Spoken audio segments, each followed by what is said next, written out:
الله. وعليكم السلام ورحمة الله. نحمده ونستعينه ونستغفره ونعوذ بالله من شرور أنفسنا ومن سيئات أعمالنا. من يهد الله فلا مضل له ومن يضلله فلا هادي له. ونشهد أن لا إله إلا الله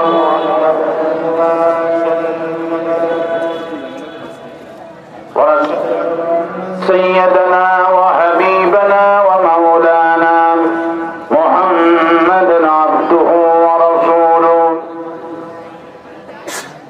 الذي أرسله بالحق بشيرا ونذيرا وداعيا إلى الله بإذنه وسراجا منيرا. فقد قال الله تعالى في كلامه المجيد وفرقانه الحميد. أعوذ بالله من الشيطان الرجيم. بسم الله الرحمن الرحيم. إن الله وملائكته يصلون على النبي يا أيها الذين آمنوا صلوا عليه وسلموا تسليما. اللهم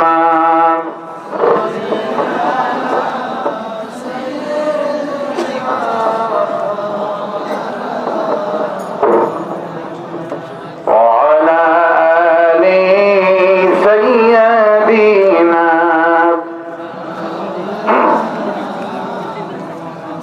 ধর্ম ভাইয়েরা মেহেরবানি করে বসুন, কেউ দাঁড়িয়ে থাকবেন না। বিশ্বনবীর সম্মানে সবাই বসুন, প্রাণ খুলে পড়ুন আল্লাহুম্মা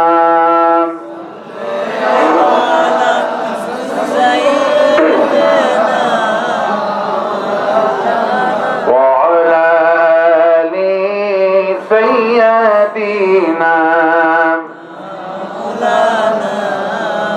بلغ العلا بكماله كشف الدجى بجماله. صلوا عليه. اے تیری میرا چٹھی کہ تو لوہا قلم تک پہنچا اور میری مرض ہے کہ میں تیرے قدم تک پہنچا. بلغ العلا كشف الدجى بجماله حسنة جميع خصاله. صلوا عليه. سورة يوسف بداري حكمة لقمان ما قاری قرآن بارے آئے دلے شدے مان ما. بلغ العلا كشف الدجى بجماله حسنة جميع. صلوا عليه. اللهم آمين. ربنا ظلمنا أنفسنا وإن لم تغفر لنا وترحمنا لنكونن من الخاسرين. أي الله تعالى এই কনেশ্বর আলহাস আলী আহমদ সর্দার ইসলামিয়া দাখিল মাদ্রাসার উদ্যোগে তাফসীর বাগান থেকে দুরূদুস সালাম পড়ে তোমার দরবারে হাত তুলেছি। দুরূদুস সালাম তখন সোনার মদিনায় নবী পাকের রওজা মোবারকে পৌঁছায় দাও। তাম পৃথিবীর মাটির নিচে যত মুমিন মুমিনাত ঈমান নিয়ে কবরে চলে গেল, কোন হালতে আছে জানি না, কবরগুলি জান্নাতের বাগান বানায়া দাও। হায় আল্লাহ, এই মহিলা বালিকা মাদ্রাসা এবং এইখানে হিফজ মাদ্রাসা তাকে শাখাকে সমস্ত শাখাকে তোমার দরবারে কবুল করো। আল্লাহ তাআলা অতি তাড়াতাড়ি তুমি কামেল পর্যন্ত মঞ্জুর করো। এই মাহফিল আয়োজন যারা করলেন আর শোনার জন্য যারা কষ্ট করে এখানে জমায়েত হলো, কঠিন কিয়ামতের দিনে একটা সওয়াব দিতে যেই দিন কেউ রাজি হবে না, ওই কঠিন মাহশারের দিনে আমাদের মাহফিল সকলের জন্য নাজাত রসিলা বানায় দাও আল্লাহ। ইয়া রব করম তু আগার করে ও বাতে জবা কো জুদিল পরওয়াসর করে। রব্বানা তাকাব্বাল মিন্না ইন্নাকা আনতাস সামিউল আলিম ওয়া তুব আলাইনা ইন্নাকা আনতাত তাওয়াবুর রহিম। সুবহানা রাব্বিকা রাব্বিল ইজ্জাতি আম্মা ইয়াসিফুন ওয়া সালামুন আলাল মুরসালিন ওয়ালহামদুলিল্লাহি রাব্বিল আলামিন। একটু জিকির করেন লা ইলাহা ইল্লাল্লাহ। কেউ দাঁড়িয়ে থাকবে না, ধর্মবাহির সভা বসেন, হয় বসবেন না হলে চলে যাবে। দাদা আমার কোন সিস্টেম এখানে নাই, আমার কথা শুনতে পাচ্ছেন? হয় বসবেন না হয় চলে যাবেন, হয় বসবেন না হয় চলে যাবেন। দাঁড়ানোর কোন সিস্টেম মাহফিলে নাই। একটু জিকির করেন লা ইলাহা লা ইলাহা লা ইলাহা ইল্লাল্লাহ মুহাম্মাদুর রাসূলুল্লাহ। জনাব সভাপতি, আজকের মাহফিলের সন্ন্যত সভাপতি আলহাজ আব্দুর রহিম সরকার কোথায় উনি? আলহামদুলিল্লাহ। আজকের মাহফিলের বিশেষ মুফাসসির কুরআন মাওলানা মুতাদারিস হোসেন সাহেব, মাওলানা সাইফুল ইসলাম সাহেব, মাওলানা ওমর ফারুক সাহেব আমাকে যিনি দাওয়াত করেছেন, বারবার যোগাযোগ করেছেন, এই প্রতিষ্ঠানের সুনামধন্য শিক্ষক হযরত মাওলানা দিলওয়ার হোসেন সাহেব সহ আমার সামনে বসা কোরআনে কারীম শুনতে আসা দূরদরাজ থেকে আগত কোরআন প্রেমিক, ইসলাম প্রেমিক মুসলমান ভাইরা, পদের আড়ালে আয়েশার উত্তরসূরি, খাদির উত্তরসূরি আমার সম্মানিতা মা এবং বোনেরা, আসসালামু আলাইকুম ওয়া রাহমাতুল্লাহ। আমরা মহান আল্লাহ রব্বুল ইজ্জাত ওয়াল জালালের দরবারে লাখো কোটি শুকর আদায় করছি, যিনি দয়া করে মেহেরবানি করে কোরআনে কারীম শোনার তৌফিক এনায়েত করেছেন। সেই মনিবের দরবারে প্রাণ খুলে শুকর আদায় করছি, সকলে মাথা নিচু করে পড়ছি আলহামদুলিল্লাহ। সবাই পড়ছি রব্বানা লাকাল হামদ হামদান কাসীরান তাইয়্যিবান মুবারাকান ফীহি ইয়া রাব্বি লাকাল হামদু কামা ইয়ানবাগি লিজালালি ওয়াজহিকা ওয়া আযীমি সুলতানিকা। আল্লাহুম্মা আতি নাফসি তাকওয়াহা আনতা ওলিয়ুহা ওয়া মাওলাহা ওয়া খায়রা মান যাক্কাহা।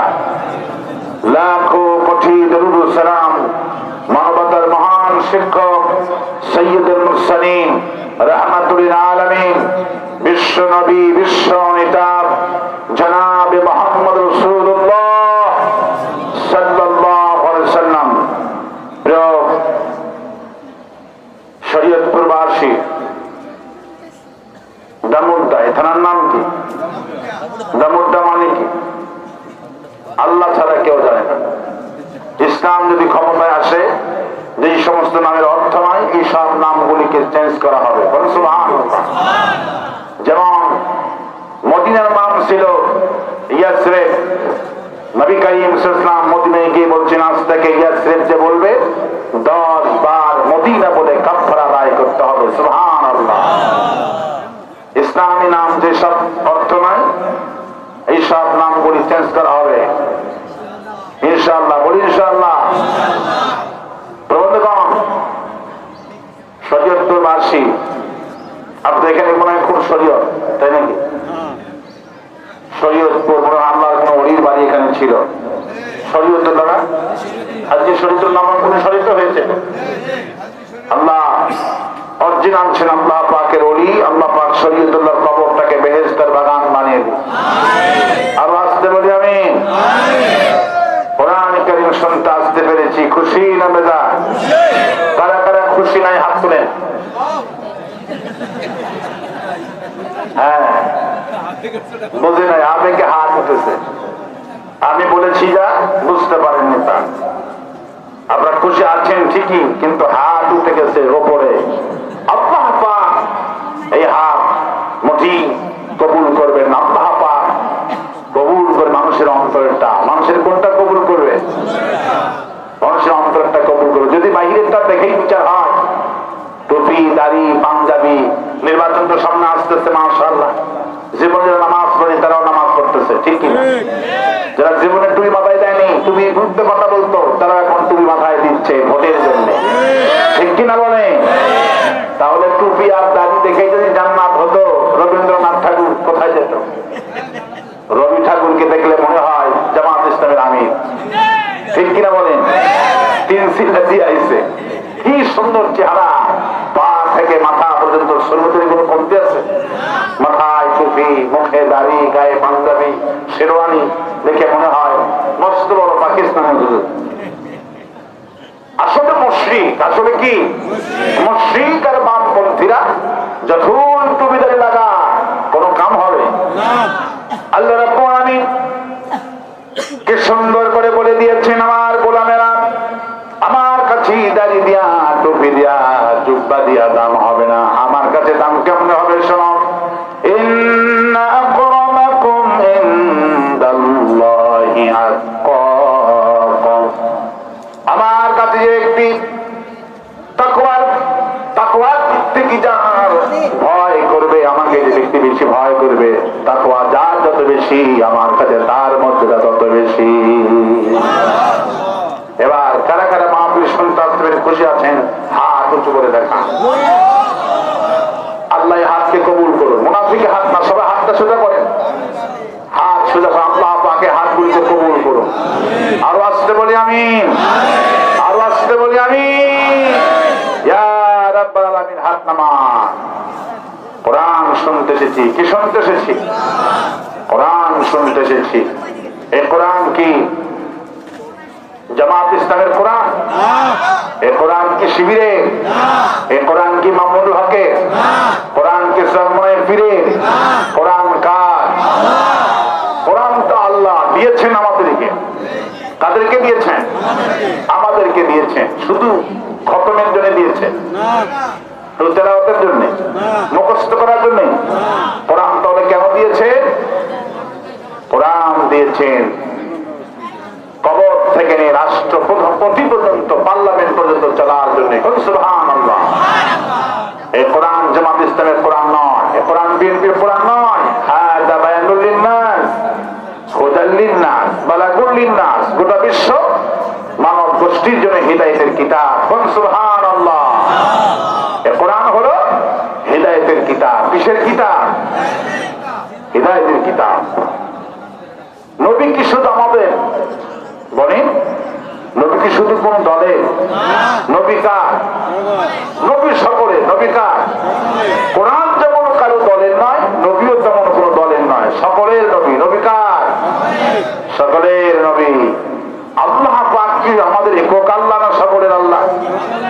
আল্লাহ পাক হলেন সকলের, নবীও সকলের, কোরআনও সকলের। আমি যেইভাবে আপনাদেরকে জিজ্ঞেস করলাম, ঠিক এইভাবে আল্লামা ইকবাল রাহমাতুল্লাহ জিজ্ঞেস করলেন, আল্লাহ আমাদের কার? সবাই বলল আল্লাহ সকলের। কোরআন কার? সবাই বলল সকলের। নবী কার? সবাই বলল সকলের। কোরআন কার? সবাই বলল সকলের। আল্লামা ইকবাল তখন বললেন, হরমে পাক ভি আল্লাহ ভি কোরআন ভি, হরমে পাক ভি আল্লাহ ভি কোরআন ভি, কুসবুরি বাতি জুতে জো মুসলমান ভি। হে মুসলমান, সকলেই তো বলছে কোরআন আমাদের একটা, নবী আমাদের একটা, কোরআন আমাদের একটা, আল্লাহ আমাদের একটা। আল্লাহ যদি এক হয়, কোরআন যদি এক হয়, নবীটা যদি এক হয়, তাহলে ঘোষণা করো আমাদের দলও হবে একটা। দল কয়টা হবে? সেই দলের নাম কি? ইসলাম। সেই দলের নাম কি? সবাই বাড়ির দিকে যাচ্ছে, তারা আলোচনা শুনে সবাই মাথাটা একদিক থেকে কাজ করছেন। কি আশ্চর্য কথা! আল্লামা ইকবালকে সুন্দর করে আমাদের মাথাটা ঢোলাই করে দিল। আল্লাহ যদি এক হয়, কোরআন যদি এক হয়, নবীটা যদি এক হয়, তাহলে এত দল বানাইছি কেন? উনি বললেন, ফেরকা বন্দি আও কহি যাতে, এই মুসলমান কেন তো ফেরকা বন্দি করছো? আল্লাহ যদি আমাদের একটা, কোরআন যদি আমাদের একটা, এসো আমরা এক দল মিলিত হয়ে যায়। যেমন চরমনায়, যেমন মামুনুল হক, ইবাদত, তাবলীগ, সব জামাত ইসলামী এখন এক দল হয়ে গেছে। সুবহানাল্লাহ! এতদিন পর বুঝলো ঐক্য ছাড়া আমাদের কোনো বাঁচার উপায় নাই। আল্লাহ পাক ঐক্য করার তৌফিক দিক বলে আমি, আর বাঁচতে বলি আমি। কোরআন শুনতে এসেছি। কে শুনতে এসেছি? কোরআন শুনতে এসেছি। এটা কোরআনের মাদ্রাসা। আজকে মাদ্রাসার সুপার হুজুর অত্যন্ত দক্ষ, অভিজ্ঞ। আল্লাহ পাক নুরুল ইসলাম নজরুল ভাইকে আল্লাহ পাক হায়াতের মধ্যে বারাকাত দান করে দিন। আল্লাহ পাক তার প্রত্যেকটি এই শিক্ষক স্টাফ গুলিকে কবুল করুন বলি আমি, আর বাঁচতে বলি আমি। কোরআন শুনবো জীবন্ত মানুষের মতো না মরা মানুষের মতো? জীবন্ত মানুষের মতো কোরআন শুনবো। কানার মতো কোরআন শুনবেন আর খোরার মতো কি কোরআন পড়বেন? কোরআন শুনবো জীবন্ত মানুষের মতো। কানার মতো কোরআন শোনাও যাবে না, আর খোরার মতো কোরআন পড়াও যাবে না। মানে এক মসজিদে ইমাম হলো খোরা আর মুসল্লি হলো কানা। ইমামকে ইমাম হলো খোরা আর কানা হলো মুসল্লি। কানা গেছে নামাজ পড়তে মাগরিবে, অমনি সূরা শুরু করছে ইমাম সাহেব সূরাতুল ফাতিহা। যখন এই জায়গাতে গেছে ইয়াকা নাবুদু ওয়া ইয়াকা নাস্তাইন, কানা পেছন থেকে নামাজ ছেড়ে দিয়ে বলছে এই ইমামের পেছনে নামাজ পড়বো না যতদিন পর্যন্ত থাকবে। লোকেরা জিজ্ঞেস করছে, বেটা তুই মসজিদে আসোস না কেন? কয় আজ যাবো, যখন যাই শুধু আমাদের গালায়। বলেন তো এই কানা কি কোরআন বুঝছে? ও বললো, ও ইমাম সাহেব বললো সূরা ফাতিহা, আর কানা মনে করছে আমার এই গালায়। সভাপতির সঙ্গে দেখা, বাবা তুমি মসজিদে আসো না কেন? আব্বু কেন যাবো? আপনার ইমাম শুধু আমার আমি গেলেই গালি দেয়। সভাপতি বলছে আচ্ছা, কখন তোমার গালি দেয়? তুমি আসো, আমি দেখবো। এবার কানা পাইতে সুযোগ, আজ যদি বেটা ইমাম আমারে গালায়, নামাজ তো পড়বই না, সেজদার মধ্যে কাল্লা ঠেসে দেব। সে চলে গেছে নামাজ পড়তে মাগরিবে। অমনি ইমাম সাহেব সূরা ফাতিহা ধরেছে। যখন এই জায়গাতে গেছে ইয়াকা নাবুদু ওয়া ইয়াকা নাস্তাইন, নামাজ পড়তে ইমাম সাহেবের কাল্লা সেজদাতে ঠেসে ধরেছে মাথা। মুসল্লিরা হই হাল্লা করলো, কিসের নামাজ? কানা খোলা যেখানে গন্ডগোল সেখানে কিসের নামাজ, কিসের কি? এবার ইশারের সময় দিলওয়ার ভাইয়ের মতো বড় আলেমকে নিয়ে যাওয়া হলো। ইশারের সময় বড় আলেম গেছে মীমাংসা করার জন্য। সভাপতি মুসাদ্দ মূর্খ মানুষ, এরা কখন গালা ইমাম আর কানা কখন বোঝে? আমরা তো কিছুই বুঝি না। এদের মারামারিটা মীমাংসা করে দেয়। তখন কানাকে জিজ্ঞেস করছে ইমাম, বড় ইমাম, সেই বেটা কানা তুই মারলি কেন? কানা বলে আমারে গালাই কেন? তোকে কখন গালিগালাজ করছে বাবা? বললাম আমি যখনই আসি তখন আমারে গালায়। কিভাবে গালে বলো? তখন সে বলছে আমারে গালি গালাই এইভাবে, ইয়াকা না'বুদু ওয়া ইয়াকা নাস্তাঈন। যখন আমি আসি তখন গালি দেয়। ইমাম বলতেছেন, ওই বড় ইমাম বুঝাচ্ছেন, কানারে তোরে তো গালি দেয় না, সে কোরআন পড়ে। অর্থ কি বুঝিস নাকি? না, অর্থ তো বুঝি না। অর্থ হলো কেবলমাত্র তোমার গোলামি করি, তোমার কাছে সাহায্য পাই, এটা হলো অর্থ। তুই তো কোরআন বুঝিস নি। এবার খোরাকে বলা হলো, খোরা তুই কি কানাকে গালি দিস নাকি? খোরাও কোরআন বোঝে না। খোরা বলে আমার কি দোষ ভাই? আল্লাহ নিজেই কানাকে দেখতে পারে না। আল্লাহ নিজেই কানাকে দেখতে পারে না। বলি এই খোরা বেটা কি কোরআন বুঝছে না? এই কানা বেটা কোরআন বুঝছে? আমার দেশের অবস্থা হলো কানা খোরার মতো অবস্থা। কিসের মতো? বর্তমান বাংলাদেশের অবস্থা হলো কানা খোরার মতো। কোটি কোটি মানুষ প্রতিদিন কোরআনের তাফসীর শোনে, মানুষগুলি কোরআন বোঝে না। কোরআন যদি বুঝতো, কোরআনের পার্লামেন্ট তো আরো অনেক আগেই কায়েম হয়ে যেত। মাহফিল শুনছে, হুজুরের সুর ভালো হচ্ছে হলে বসতেছে, ঠিক কিনা বলে? এতক্ষণ দেখলো দাঁড়িয়ে হুজুর কেমন একটু টেস্ট করতেছে। যখন থেকে বাইর থেকে একটু ভালো শোনা যাচ্ছে, এসে বুঝতেছে সুরের পাগল। সুর আছে যতক্ষণ, মানুষ বসে থাকে ততক্ষণ। আসলে ব্যাপারটা তা নয়। কোরআন শরীফ শুনতে হবে, কোরআন শরীফ বুঝতে হবে। কোরআন শরীফ তো তেলাওয়াতের জন্য আসেনি, কোরআন আসছে বোঝার জন্য। কিসের জন্য আসছে বলেন? আজ আমার দেশের মুসলমান প্রতিদিন 2 কোটি মানুষ কোরআন শুনছে। কয় কোটি? 2 কোটি মানুষ কোরআনে কারীম শুনছে। এত কোটি মানুষ যদি কোরআন কারীম বুঝতো, বাংলাদেশটা জান্নাতের টুকরা হয়ে যেত। আর আস্তে কোন সুবহানাল্লাহ। নবী করিম সাল্লাল্লাহু আলাইহি ওয়াসাল্লাম যখন কোরআনে কালিমার দাওয়াত দেন, কালিমার দাওয়াত দেন, লোকেরা ঈমান আনলেন, লা ইলাহা ইল্লাল্লাহ পড়েন, লা ইলাহা ইল্লাল্লাহ, লা ইলাহা ইল্লাল্লাহু মুহাম্মাদুর রাসূলুল্লাহ সাল্লাল্লাহু। নবীজি যখন কোরআনের দাওয়াত দেন, কালিমার দাওয়াত দেন, দলে দলে লোকেরা ঈমান আনলেন। ঈমান আনার পর তারা নামাজ পড়লো, তারা কোরআন শরীফ খতম করলো, কোরআন তেলাওয়াত করলো। কিন্তু কোরআন বোঝে না, কোরআন বোঝে না। হাসিনা মার্কা কোরআন। কি মার্কা? হাসিনা পার্লামেন্টে বলতো, আমি দৈনিক 1 পারা কোরআন পড়ি। কয় পারা? আর ফজরের সময় যাই নামাজ তালাশ করি। নারায়ণগঞ্জের শরীফ ওসমান, সে বললো আমি দৈনিক 70 রাকাত নফল নামাজ পড়ি, দৈনিক 70 রাকাত তাহাজ্জুদ পড়ে। তাহলে ওদের তো নামাজেরই কমতি ছিল না, কোরআন শরীফের কমতি ছিল না। তাহলে কিসের কমতি ছিল? আওয়ামী লীগের প্রধানমন্ত্রীকে শুরু করে নিয়ে আওয়ামী লীগের যে কোনো কর্মীরা কোরআন পড়ে, কথা বিশ্বাস করি তারা কোরআন পড়ে, এখনো কোরআন পড়ে, তখনও কোরআন পড়তো। কোরআন হাসিনা যেইভাবে পড়তো, কোরআন তা বুঝতো না। কোরআন যদি বুঝতো, যার তাফসীর শুনে হিন্দু মুসলমান হলো, সেই কোরআনের পাখি তো জেলখানায় থাকার কথা ছিল না। আমার ভাইরা, আজকে আমার দেশের মুসলমানগুলি কোরআন শোনে কিন্তু কোরআন বোঝে না। রাসূল কারীম সাল্লাল্লাহু আলাইহি ওয়াসাল্লাম যখন কোরআনের দাওয়াত দিলেন, লোকেরা ঈমান আনলেন, নামাজ পড়ে, কোরআন পড়ে, কোরআনের দাওয়াতও তারা দেয়, কোরআন তার শোনে। কিন্তু রাসূল যখন বলল, এসো কোরআন শুধু পড়লে হবে না, কোরআনের আইন আমরা বাস্তবায়ন করব, চুরি করলে হাত কাটতে হবে, এই আইনটা কে দিয়েছে? এই আইনটা কে দিয়েছে? কিন্তু ওরা বলল না, শুধু কোরআন খতম করবো, কোরআন পড়বো, কিন্তু কোরআন দিয়া দেশ চলুক তা যাবো না।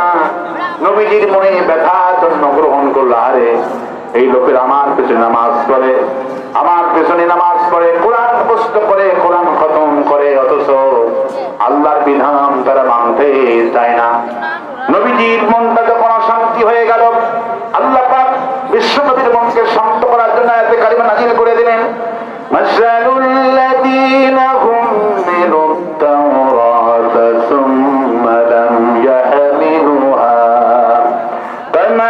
الحمار يحمل أسفارا হে নবী মাসালুল লাযিনা হুম মিনাত তাওরাত আমি তাওরাত যাদের কাছে নাযিল করছিলাম মূসা আলাইহিস সালামের প্রতি কোন জাতি মূসার প্রতি তাওরাত নাযিল করেছিলাম ওই মূসার উম্মতেরা মূসার জাতিরা তাওরাতের ভার বহন করেনি আমি যে তাওরাত নাযিল করেছিলাম তাদের প্রতি ওরা তাওরাত শুরু তেলাওয়াত করত তাওরাত শুরু খতম করত তেলাওয়াত করত মুখস্থ করত কিন্তু আমি তাওরাতের মধ্যে কি নাযিল করেছি তারা তা বোঝেনি আমল করার চেষ্টাও করেনি আর তোমার এই উম্মতেরা আরো তো দেখাই তারা কোরআন করে কোরআন মুখস্থ করে কোরআন খতম করে কিন্তু কোরআন আইনটা মতি পার্লামেন্টে চালু করা চায় না এরা হলো ইয়াহমিলু আসফারা এরা হলো গাধার মতো কিসের মতো গাধার মতো আল্লাহ পাক দৃষ্টান্ত দিচ্ছে যে লোকগুলি কোরআন খতম করে কোরআন মুখস্থ করে কোরআন তেলাওয়াত করে কিন্তু কোরআনের শাসন চায় না এরা হলো হিমান এরা হলো গাধার মতো আল্লাহ পাক বলতে হুজুর গাধার পিঠে কিতাব দেওয়া হলো গাধা কিতাব বহন করে নিয়ে যাচ্ছে গাধা কিতাব বহন করে নিয়ে যাচ্ছে এক স্থান থেকে অন্য স্থান দূরান্ত নিয়ে যাচ্ছে কিতাব বহন করে নিয়ে যাচ্ছে কিন্তু গাধা কি বোঝে সে কি বহন করছে বোঝে গাধা তো বোঝে না সে কি বহন করছে আল্লাহ পাক বলছেন রাসূলুল্লাহ গাধা যেমন কিতাব বহন করে গাধাটা বোঝে না সে কি বহন করছে এই লোকগুলি হলো গাধার মতো কোরআনের মাহফিলে যায় কোরআন শরীফ দান করে নিজে কোরআন শরীফ খতম করে কিন্তু কোরআন বোঝে না কোরআন বোঝে না এরা তো গাধার মতো কিসের মতো গাধার মতো তাহলে আজকে এসেছি যতক্ষণ কথা বলবো কোরআন শরীফ শুনতে হবে এবং কোরআন শরীফ মানতে হবে শুধু শুনলাম আর মানলাম না কাজ হবে কাজ হবে এখানে এসেছে কোরআন শুনতে কি শুনতে এসেছি বলে কোরআন শুনতে এসেছি কোরআন কেন শুনতে আসছি বলেন কি জন্য আসছি এখানে আল্লাহ পাক বলছে কেন কোরআন শুনতে আসছো বলো আল্লাহ পাক বলছেন কেন কোরআন শুনতে আসছো কারণ কি কোরআন শুনলে কি হবে আল্লাহ পাক বলছেন ফি কুলুবিহিম মারাদুন ফাজাদাহুমুল্লাহু মারাদা ওয়া লাহুম আযাবুন আলীমুন বিমা কানু ইয়াকযিবুন মাইকের অবস্থা হলো ভাই আপনাকে বারবার বলছি মাইকের ব্যাপারে কিন্তু আসলে এরা তো আসলে মাইক বউ বলছে না আপনার ধৈর্য ধারণ করে থাকি ইনশাআল্লাহ এটা দিয়ে আজকে আমাদের চালাতে হবে ইনশাআল্লাহ এর চেয়ে ভালো তকদির আমাদের কপালে হয়তো নাই ওরা চেষ্টা করছে কিন্তু পেরে উঠতেছে যত ধমক দেবে তত আরো ভয় পেয়ে আরো বেশি এক্সিডেন্ট করছে এই ধমক দেওয়া বাদ দিয়ে আল্লাহর কাছে সাহায্য চান আর আল্লাহ ওদেরকে মাথার মধ্যে বুদ্ধি দিই কোন আমি ইঞ্জিন তো ভালো কেন চালাতে পারতেছে সেটিং করতে পারতেছে যাই হোক আমার ভাইরা আল্লাহ যদি মঞ্জুর করে হেদায়েত যদি হয় ভালো মাইক লাগে না ভাঙ্গা মাইক দিয়ে শুনলে মানুষ হেদায়েত হয়ে যাবে সুবহানাল্লাহ সব ভরসা কার প্রতি আল্লাহর প্রতি ভালো মাইক দিয়ে কি করবেন এই মাইকটা আজকে সুপার কোয়ালিটি মনে করেন সুবহানাল্লাহ আলহামদুলিল্লাহ বলেন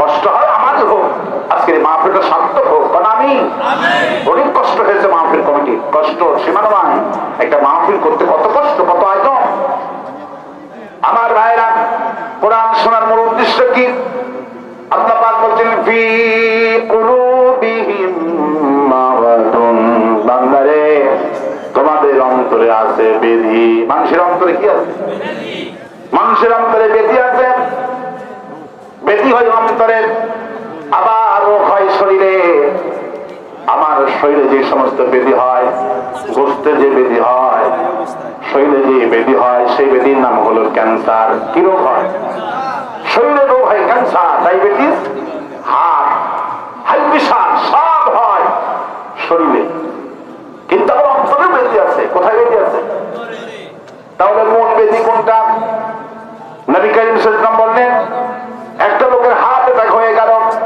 ক্যান্সার হয়ে গেল ডায়াবেটিস হয়ে মরে গেল, ক্যান্সার হয়ে মরে গেল, লোকটা হাই প্রেশার হয়ে মরে গেল, জাহান্নামে যাবে না, জাহান্নামে যাবে না। কিন্তু একটা লোক যখন অন্তরের মধ্যে রোগ নিয়ে মরে গেল, লোকটার জায়গা হবে জাহান্নাম। কোথায় হবে? এই জন্য আল্লাহ পাক বলেছেন, ইয়া আইয়ুহাল্লাযীনা আমানু তাকুল্লাহা হাক্কা তুকাতিহি ওয়া লা তামুতুন্না ইল্লা ওয়া আনতুম মুসলিমিন। আল্লাহ পাক বলেন, বান্দারা আমাকে ভয় করার মতো ভয় করো, আর খবরদার মুসলমান না হইয়া কবরে শোনা। সুবহানাল্লাহ। আল্লাহ পাক নিষেধ করছেন, খবরদার তোমার অন্তরে যে রোগ হলো, রোগ নিয়ে কবরে শোনা। মুসলমান হয়ে এসো, রোগ মুক্ত হয়ে এসো, রোগ নিয়ে কবরে শোনা। এই জন্য আল্লাহ পাক প্রথমে এখানে মুসলমানদের উদ্দেশ্য করে বলছেন, ফি কুলুবিহিম মারাদুন, বান্দারে তোমাদের অন্তরে আছে ব্যাধি। এই ব্যাধি যখন থাকে, ইন্নাল্লাযী লাইসা ফি জাওফিহি শাইউম মিনাল কুরআনি কাল বাইতুল খারিব, যার অন্তরে কোরআন নাই তার অন্তরে হয় ব্যাধি, তার অন্তরটা হলো সালাবাড়ির মতো, বিরান বাড়ির মতো।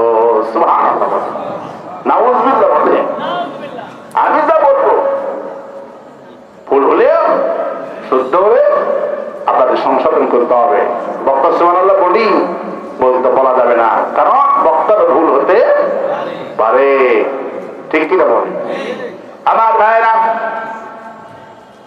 এই জন্য নবী করিম সাল্লাল্লাহু আলাইহি ওয়াসাল্লাম বলছেন, মূল ব্যাধি হলো অন্তরের ব্যাধি। কিসের ব্যাধি? ক্যান্সার হলে মানুষ জমাজমি বিক্রি করে আমেরিকা যায়, ভারতে যায়।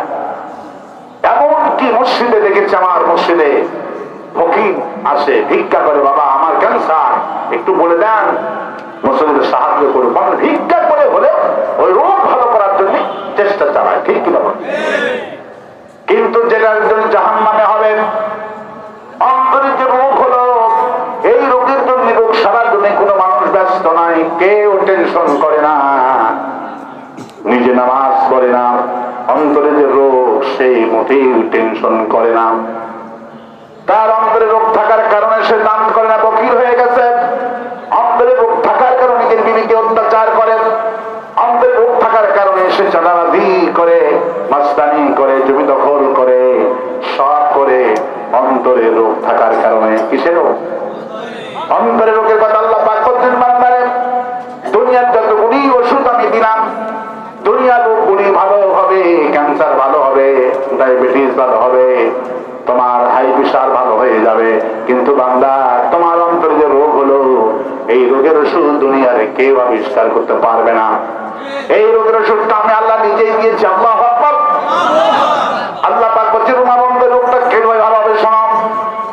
ওয়া নুনাজ্জিলু মিনাল কুরআনি মা হুয়া শিফাউন ওয়া রাহমাতুন লিল মুমিনিন ওয়া লা ইয়াজিদুল যালিমিনা ইল্লা খাসারা। আর কষ্ট হচ্ছে না, মাইক আস্তে আস্তে খারাপ হয়ে যাচ্ছে। বাবা তোমাদের সাথে কি ব্যবহার করবো আমরা? বলে ইসলাম তো খারাপ ব্যবহার করতে বলে, ইসলাম ভালো ব্যবহার করতে বলেছে। আজকে এত বড় মাহফিল আয়োজন, মাইকি হলো আজকের মূল।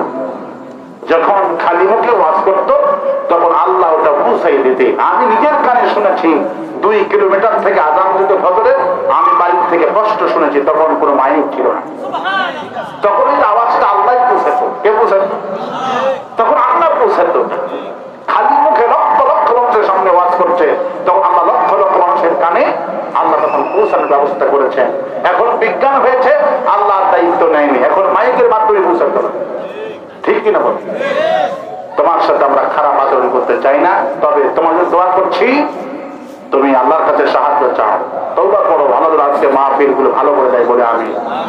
তোমার বক্তব্য হয় না, মাইক হয় না, তাহলে কি হবে বলো?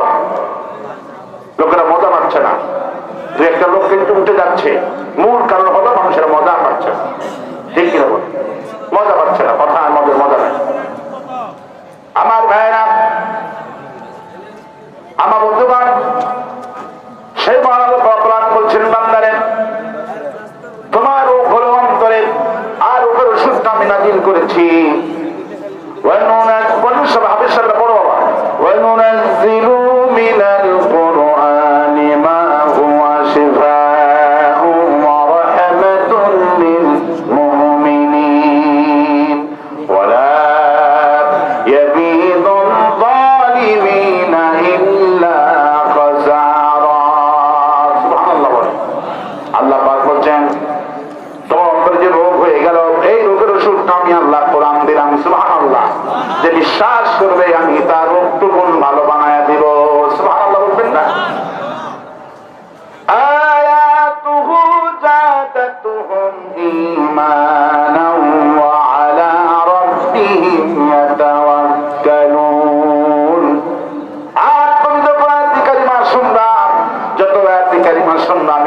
ইমান তত বাড়াইতে থাকবো।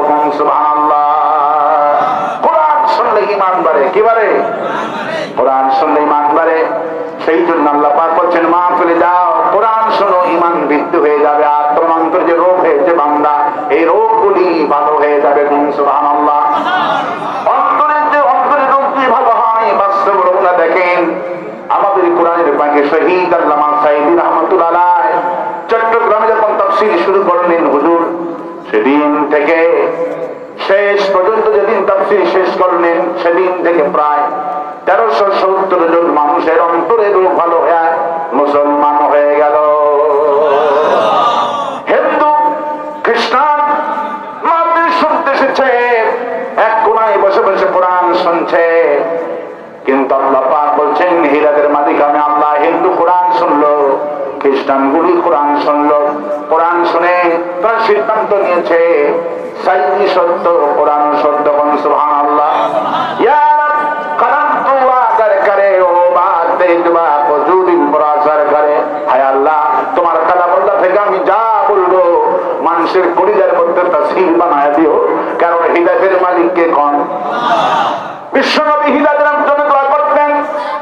অনেক পাত্রী করে দোয়া করে বিভিন্ন রাজনীতিক নেতাদেরকে, কর্মীদেরকে গালি দেয়। ইসলামটা নিষেধ করে দিয়েছেন। বিশ্বনবীর মাহফিলে হাজার রকমের লোক থাকতো। রাসূল দোয়া করতেন, ইয়া মুকাল্লিবাল কুলুব সাব্বিত কলবি আলা দীনিকা। হে অন্তর পরিবর্তনকারী, অন্তর পরিবর্তনকারীকে। দেখেন বিশ্বনবীর দোয়া ধরনটা কি? নবীজি গালি দিতেন না, কারণ গালি দিয়ে কর্মী বানাতে পারবেন না। কর্মী বানাতে পারবেন না। মানুষের জন্য নরম সুরে কথা বলতে হবে। কাওলান লাইয়ানা। মুসা আল্লাহ বলছেন, মুসা রে, তোমার যে মেজাজ, ইযহাব ইলা ফিরআউনা ইন্নাহু তাগা। তোমার ভাই মুসা চলে যাও, কালিমার দাওয়াত না ফিরআউনের পার্লামেন্টে, যে কাওলান লাইয়ানা, নরম নরম করে কথা বলো। কারণ গরম করে দাওয়াত দিলে দাওয়াত কবুল হবে না। নরম করে দাওয়াতের টেকনিককে শিখাচ্ছে। অনেক বক্তারা আছেন গরম আলোচনা করে কবি বানাতে পারবেন না। নরম আলোচনা করতে হবে। কি আলোচনা করতে হবে? নরম আলোচনা করতে হবে। আমার ভাইরা, বিল্ডিং তৈরি হয় কি দিয়ে তৈরি হয়? সিমেন্ট, বালু আর পানিতে মশলা লাগানো হয়। এলাকায় কি বলে? মশলা বলে। ওটা কি বলে? মশলা। এখানে কি বলে? মশলা। আপনাদের ভাষায় কি বলে? মশলা। আচ্ছা, এই মশলা এটা সবটা মিশে দেওয়া হয় নরম মশলা। কি মশলা? 2 দিন পর এটার উপর পানি ঢালতে হয়। নরম পানি যত ঢালবেন তত আরো শক্ত হয়ে যায়। ঠিক কিনা বলে? পানি যত ঢালবেন তত শক্ত হয়ে গেল। 5 দিন পর পুরান মারলে আর ফুলবে। তাহলে শক্ত ইটাকে কি দিয়ে গাঁথনি হয়েছে? নরম মশলা। নরম। এই জন্য যাদের অন্তরটা কঠিন, যারা বিভিন্ন দল করে, কোরআনের দল বসে না। আমাদের কাম হলো কোরআন বোঝানো। আমাদের কাম কি? কোরআন বোঝানো। বিশ্বনবী দোয়া করতো, ইয়া মুকাল্লিবাল কুলুব সাব্বিত কলবি আলা দীনিকা। এই অন্তরে পরিবর্তনকারী আল্লাহ, তুমি আগে আমার অন্তরটা তোমার দ্বীনের জন্য কবুল করো। আর যতগুলি মানুষ আমার সামনে বসে আছে আল্লাহ গো, সবার অন্তরটাকে তোমার দ্বীনের জন্য কবুল করো। সুবহানাল্লাহ। আল্লাহ পার্বতী ইয়া রব কালামতু আগার করে ও বাত তেজবা কো জো দিল পর ওয়াসার করে। আয় আল্লাহ তাআলা, তোমার কালামুল্লাহ শরীফ থেকে আমি যা বলছি মানুষের অন্তরে তুমি তাসির বানায় দেও। কোন আমি শরীফ ওসমান হাদি ভাই ইন্তিকাল করেছে। ইন্না লিল্লাহি ওয়া ইন্না ইলাইহি রাজিউন। আমি তো আগেই জানি যে উনি ইন্তিকাল করেছে। নাটক করার জন্য সিঙ্গাপুরে নিয়ে গেছে। ঠিক কিনা বলে? আমার ভাইরা, দোয়া করবো শেষে ইনশাআল্লাহ। আমার বন্ধুগণ, অন্তর পরিবর্তনের জন্য আজকে এখানে এসেছি। মাহফিল আয়োজনটা করা হয়েছে। মানুষের অন্তর রোগ দেওয়া হয়েছে। ফি কুলুবিহিম মারাদুন। তোমাদের অন্তরে আছে বেদি, আর এই বেদি ভালো করার জন্য আমি আল্লাহ কোরআন নাযিল করছি। সুবহানাল্লাহ। নবী রোগাক্রান্ত অন্তর হবে না। কুল্লু মৌলুদুন ইউলাদু আলাল ফিতরাহ, প্রত্যেকটি সন্তান মুসলমানের উপর জন্মগ্রহণ করে। কার উপর জন্মগ্রহণ করে? মুসলমানের উপর জন্মগ্রহণ করে। কারো পিতামাতা ইহুদি বানায়, খ্রিস্টান বানায়। আমার ভাইয়েরা, যার অন্তরে এই কোরআন ঢুকালো না, এদের অন্তরে রোগ হয়, এদের অন্তরে ব্যাধি হয়। সন্তানকে ব্যারিস্টার বানালো বাবা, ইঞ্জিনিয়ার বানালো, ডিসি বানালো, ম্যাজিস্ট্রেট বানালো, বৃদ্ধাকালে সন্তানের কাছে থাকবে, নাতি নাতি নিয়ে আনন্দ করবে। ওই সময় বাংলাদেশে 101টা বৃদ্ধাশ্রম আছে। এই ডিসিএসপি বড় লোকগুলি কোটি কোটি গুলি পিতাকে বৃদ্ধাশ্রমে রেখে আসে, কারণ অন্তরে তাদের আছে বেদি। কি আছে? কথা বলেন না, অন্তরে কি আছে?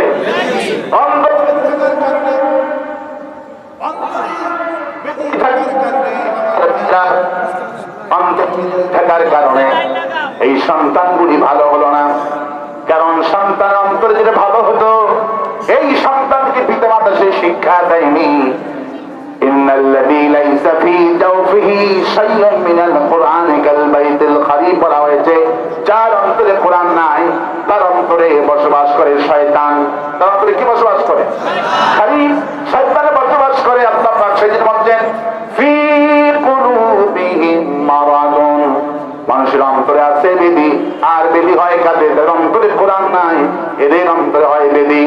সন্তান গরিব মানুষ, রাজ্যের হাফেজ হলো, আলিম হলো, ইমাম হলো, যতগুলি বৃদ্ধাশ্রমী আছে, আমি চ্যালেঞ্জ করে বলতে পারি, একজন হাফেজের পিতা, একজন আলিমের পিতা, একজন ইমামের পিতা বৃদ্ধাশ্রমে নাই। কোন সুবহানাল্লাহ। যাদের অন্তরে কোরআন আছে তাদের অন্তরে রোগ হয় না। কোন সুবহানাল্লাহ। এই জন্য আল্লাহ পাক বলছেন, মাহফিলে যাও, কোরআন আয়াত শোনো। আয়াতুহু জাযাতুহুম ঈমানান ওয়া আলা রাব্বিহিম ইয়াতাওয়াক্কালুন। যত আয়াতুল কারিমা তুমি শুনবা বান্দা, তত ঈমান আমি তোমাকে দান করব। কোন সুবহানাল্লাহ। মাদ্রাসার মাহফিল আমার ভাইরা, খুবই বরকতের মাহফিল। আল্লাহ পাক বলেন, কুল হাল ইয়াস্তাবিল্লাযীনা ইয়ালামুনা ওয়াল্লাযীনা লা ইয়ালামুন। নবী তুমি বলো, যাদেরকে আমি কোরআনের ইলম দান করেছি, যাদেরকে আমি কোরআনের ইলম দান করেছি, আর যাদেরকে আমি দান করিনি, যারা জানে আর যারা জানে না, এরা দুইজন কখনো সমান হতে পারে? সমান হতে পারে? যেই পিতামাতা আজকে সন্তান মাদ্রাসায় দিয়েছেন, আপনারা আজ মাদ্রাসায় দেয়নি, এই দুই গ্রুপ কখনো সমান হতে পারে না। আল্লাহু আকবার বলেন। ওয়াল্লাযীনা উতুল ইলমা দারাজাত, আর আমি যাদেরকে ইলম দান করেছি, ওই লোকটাকে আমি উচ্চ মাকাম দান করেছি। কোন সুবহানাল্লাহ। ইলম দেখে আমি দান করি, সে জিবরাইল আমিনকেও দেখতে পারে। সুবহানাল্লাহ বলেন। নবী করিম সাল্লাল্লাহু আলাইহি ওয়াসাল্লামের আপন চলত ভাই নাম হলো আব্দুল্লাহ ইবনে আব্বাস। কি নাম? আব্দুল্লাহ ইবনে আব্বাস রাদিয়াল্লাহু তাআলা আনহু। বিশ্বনবী সাল্লাল্লাহু আলাইহি ওয়াসাল্লাম বসে আছেন, জিবরাইল আমিন ওহী নাযিল করছেন। হঠাৎ করে চাচা আব্বাস রাদিয়াল্লাহু তাআলা আনহু বিশ্বনবীর কাছে এসেছেন। ডাকাডাকি করছে, বাবা মুহাম্মদ, বাবা মুহাম্মদ সাল্লাল্লাহু আলাইহি ওয়াসাল্লাম। যখন নাম শুনলেন নবী সঙ্গে সঙ্গে বলবেন সাল্লাল্লাহু আলাইহি ওয়াসাল্লাম। আমার ভাইরা, নবী জামাত চুপ করে বসে আছেন, কোন জবাব দিতে পারছেন না। যখন জিবরাইল চলে এসেছেন, ছোট্ট আব্দুল্লাহ পিতাকে এইরকম করে বলছেন, আব্বাজি চুপ থাকেন, আমার ভাইয়ার সামনে দেখতে পাচ্ছেন না জিবরাইল আমিন বসা আছে। কোন সুবহানাল্লাহ। তারপরে বাবা বুঝতে পারেনি, ছোট্ট ছেলে 12 বছর বয়স আব্দুল্লাহ জিবরাইল আমিনকে দেখতে পারেন, কিন্তু পিতা আব্বাস দেখতে তিনি পারলেন না। জিবরাইল আমিন যখন চলে গেল, নবী করিম সাল্লাল্লাহু আলাইহি ওয়াসাল্লাম বলছেন, চাচাজি আমাকে কেন ডাকলেন? এইদিকে আসেন। চাচাজি চলে আসলেন।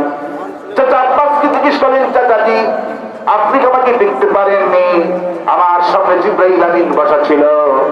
রাসূল করিম সাল্লাল্লাহু আলাইহি ওয়াসাল্লাম বলছেন, আব্বাস বলছে, বাবা ভাতিজা আমি তো দেখতে পারি নাই। আমি তো দেখতে পারলাম না কখন তোমার সামনে জিবরাইল আমিন বসা ছিল। ছোট্ট আব্দুল্লাহ বলছিল, আব্বাজি কি বলেন? আমার ভাইয়ের সামনে জিবরাইল আমিন বসা ছিল, আমি নিজের চোখে দেখেছি। নবী করিম সাল্লাল্লাহু আলাইহি ওয়াসাল্লাম ছোট্ট আপন চাচাতো ভাই, 12 বছর বয়স, আব্দুল্লাহকে বুকের সাথে নিয়ে বলছে, আল্লাহুম্মা আল্লিমহুল কিতাব। হায় আল্লাহ, আমি তোমার কাছে দোয়া করছি, মাবুদ আমার পরে কোরআনের সবচেয়ে বেশি ইলম তুমি আমার এই ছোট্ট ভাই আব্দুল্লাহকে দান করে দিও। বিশ্ব নবীর পরে সবচেয়ে বড় মুফাসসির রাইসুল মুফাসসিরিন এই আব্দুল্লাহ ইবনে আব্বাস রাদিয়াল্লাহু আনহু বিশ্ব নবীর পরে বড় কোরআনের মুফাসসির হয়ে গেল। সুবহানাল্লাহ। আল্লাহ পাক তাকে ইলম দান করে, আল্লাযিনা উতুল ইলমা দারাজাত। আল্লাহ পাক তাকে ইলম দান করে। আল্লাহ পাক বলেন, আমি তাকে জিবরাইল আমিনকে চোখে দেখতে পারি, তাকে চোখে দেখায়। এই জন্যই আমার বাবারা ভাইরা কোরআন শুনতে যারা আসছেন তাদের মর্যাদা অনেক বেশি। ইন্নাল্লাহা ইয়ারফাউ বিহাদাল কিতাব আকওয়ামান ওয়া ইয়াদাউ বিআখিরিন। নবী করিম সাল্লাল্লাহু আলাইহি ওয়াসাল্লাম একটা জাতির যে পতন হয় মূল কারণ হলো কোরআন, আর একটা জাতির যে সম্মান হয় মূল কারণ হলো কোরআন। এই যে শরীফ ওসমান হাদি ছেলেটা মারা গেলেন, আগামীকালকে দেখবেন গোটা বাংলাদেশ অচল হয়ে যাবে, কোন কথা মুসলমান শুনবে না। কারণ ওসমান হাদির সম্মান কেন বেড়েছে? উনি ইসলামের পক্ষে, কোরআনের পক্ষে কথা বলেছে। ঠিক কিনা বলেন? দেশ অচল হয়ে যাবে। কয়েকটা প্রতিষ্ঠান পদত্যাগ বাধ্য করে করতে হবে। যেই সব মন্ত্রী, যেই সব প্রতিষ্ঠা এই হত্যাকারীকে জামিনে মুক্ত করে দিয়েছে, এই সব উপদেষ্টা পদত্যাগ করতে হবে এবং তাদের বিচার করতে হবে। ঠিক কিনা বলেন? তার মধ্যে 1 নম্বর আসিফ নজরুল। ঠিক কিনা বলেন? আমাদের রক্তের উপর দিয়া উপদেষ্টা হয়েছে, আবার হত্যাকারীকে ছেড়ে দিয়েছে, জালেমদেরকে ছাড়ার ব্যবস্থা করছে। নির্বাচন আগে সব জালেমদেরকে ছাড়া হবে, বাংলার মুসলমান মেনে নেবে না। ঠিক কিনা বলেন? ইন্নাল্লাহা ইয়ারফাউ বিহাদাল কিতাব বলা হয়েছে, একটা জাতির যে সম্মান হয়, একটা লোকের যে মর্যাদা হয় মূল কারণ হলো কোরআন। একই প্রধানমন্ত্রী 2 দেশের ছিলেন, খালেদা জিয়া, হাসিনা। খালেদা অসুস্থ, গোটা দেশের মানুষ দোয়া করছে, কারণ কি? খালেদা জিয়া জীবনে জামাত ইসলামীকে রাজাকার বলে কথা বলে নাই। একজন মহিলাই কেবলমাত্র প্রধানমন্ত্রী হওয়ার পরেও জামাত ইসলামীকে রাজাকার বলে কথা বলেননি। আল্লাহু আকবার বলেন। উনি জামাত ইসলামীকে এত ভালো বেঁচেছিলেন, 2 জন জামাতের মন্ত্রী বানিয়ে দিয়েছিলেন, আলেমদের ভালোবেসেছিলেন, কোরআনকে ভালোবেসেছিলেন। এই জন্য খালেদা জিয়ার সম্মান বৃদ্ধি হয়ে গেছে। আবার হাসিনা 22 পদে রান্না করলো, যেদিন তিনি পালায়ে যান 20 পদে রান্না করলো, 22 পদের জন্মের খাওয়া খাবে। আল্লাহ কয়, হাসিনা দুপুরের খাওয়া এই দেশে তোর হবে না। একই জাতি একজনের জন্য দোয়া করে, একই জাতি আর একজনকে দিল্লিতে তাড়ায়া দেয়। কারণ কি? আল্লাহা ইয়ারফাউ বিহাদাল কিতাব। এই কিতাব হলো সম্মানের মাধ্যম। যারা আজকে মাহফিলে এসেছেন সম্মান কমবে না, বরং সম্মান বেড়ে যাবে।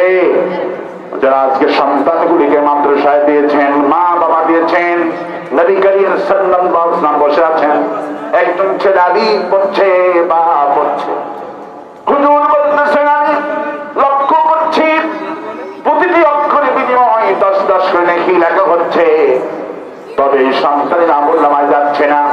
মা পাশে বসা ছিল রাসূলুল্লাহ সাল্লাল্লাহু আলাইহি ওয়াসাল্লাম, আমি তো তার মা। ফেরেশতারা আমল লিখছে আমার সন্তান কোরআন পড়ার কারণে, এই আমলগুলি কোথায় দেওয়া হচ্ছে? হুজুর এই মাকে বললেন, শোনো মা, তোমার সন্তানকে তুমি কোরআন পড়তে দিয়েছো, তোমার সন্তান আলী পড়ছে বা পড়ছে, প্রতি অক্ষরে অক্ষরে 10টি নেকি আল্লাহ আমলনামায় দিচ্ছে। তোমার সন্তানের বয়স তো 6 বছর মাত্র, এখনো তো কিরামান কাতিবিন আসেনি, লেখা হবে কি? তবে আল্লাহ আমাকে জানিয়ে দিয়েছেন তোমার সন্তানকে প্রতি অক্ষরে তেলাওয়াতের বিনিময়ে 10টা করে নেকি দেওয়া হচ্ছে। তোমার সন্তান আমলনামায় যাচ্ছে না, এই সন্তানের আব্বা এবং আম্মার আমলনামায় আল্লাহ লিপিবদ্ধ করে দিচ্ছে।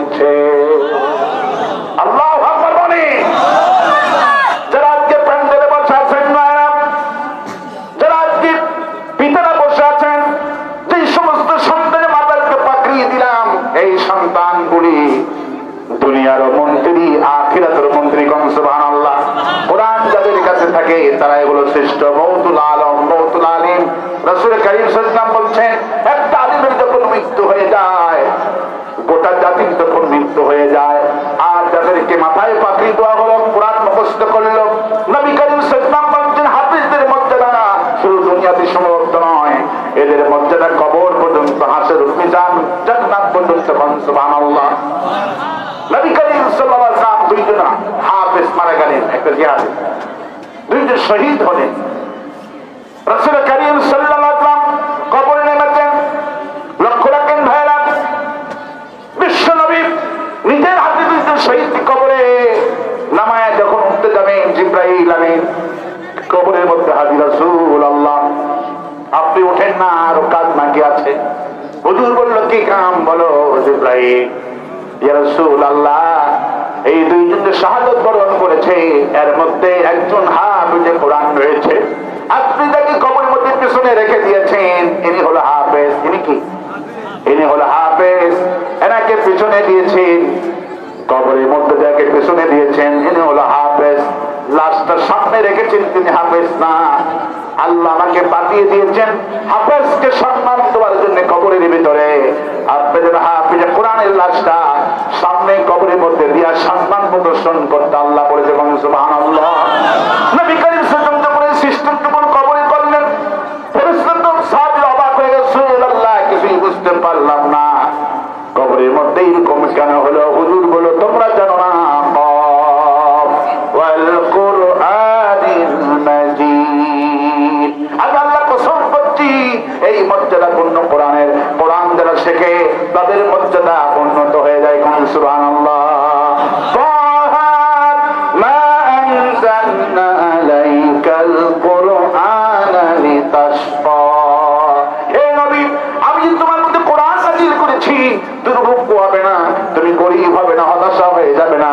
কোরআন তোমার কাছে থাকবে মানে হলো তুমি গোটা বিশ্বের মাতবর হয়ে যাবা। বিশ্ব পার্লামেন্ট বলছেন, ও জামানা মে মুআদ্দাস है, মুসলমান हो कर और तुम हो तारे के हुए कुरान हो कर। আগে তোমরা মুসলমানেরা কোরআনকে ধারণ করে গোটা বিশ্ব তারা কাঁপিয়েছিল, কোরআনের বাহক তারা হয়েছিল, কোরআনের পার্লামেন্ট গঠন করে গোটা বিশ্ব শাসন করেছিল, গোটা দুনিয়ার কাফেরগুলি তাদেরকে বস বলেছিল। আর আজকে আমরা কোরআন ছেড়ে দিয়ে কাফেরদেরকে আমরা আজকে বস বলছি, ঠিক কিনা বল? আর আজকে কোন ঠিক? আবার যদি বিশ্বের মুখে মাথা উঁচু করে দাঁড়াতে হয়, এই দেশটাকে যদি চোর মুক্ত, সন্ত্রাস মুক্ত করতে হয়, কোরআন কারিমের বিকল্প নাই, ঠিক কিনা বলে? কেউ উনি কে? ও আচ্ছা, পাগলের দিকে টাকায় লাভ, কে দিকে টাকা? আপনারাও পাগল হয়ে গেলেন নাকি? এই দেশের মানুষ হলো পাগল। এই দেশের মানুষ কি পাগল? রাস্তাতে পুলিশ যাচ্ছে, কে যাচ্ছে? পুলিশ যাচ্ছে। দেখা একটা লোক জানালার পাশে কান লাগায় তাকায় আছে, কান লাগায় রাস্তা দিকে তাকায় আছে, আবার ঘন্টা হয়ে গেল, পুলিশ যাচ্ছে।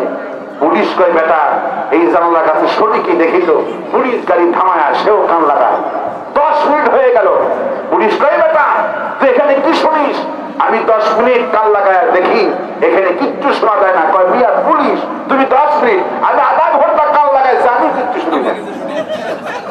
এই দেশের মানুষের অবস্থা এমন পাগল। আমার ভাইরা, আমার বন্ধুবান, আমার বন্ধুবান, বলতেছিলাম কোরআন কারীম শেখেন, নিজে শেখেন, সন্তানকে কোরআন বানান, হাফেজ বা আলেম বানান।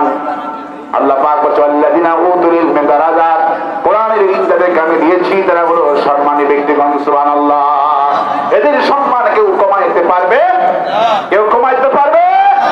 আমাদের সম্মানকে কমাইতে পারবে না। আওয়ামী লীগ যখন ক্ষমতায় ছিল তখন আমরা ছিলাম প্রধান, আমরা কি ছিলাম? এখন তত্ত্বাবধায়ক সরকার, আমরা কি? আমরা প্রধান। বিএনপি যখন ক্ষমতায় ছিল আমরা কি? আমরা প্রধান। আমাদের থেকে আগে ডেট নাই, মাহফিলের ডেটটাকে আমাদের থেকে নেওয়া হয় আমার ভাইয়েরা, তারপরে মন্ত্রী এমপির সময় হয়। তার মানে হলো আমাদের কোনো লস নাই, আমাদের কোনো ক্ষয় নাই। ক্ষমতায় যে আসুক আমরা থাকবো প্রধান। আমরা কি?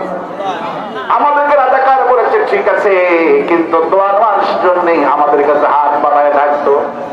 আওয়ামী লীগের লোকেরা মমতাজকে নিয়ে আসতো, কনসার্ট হতো, কত কি হতো।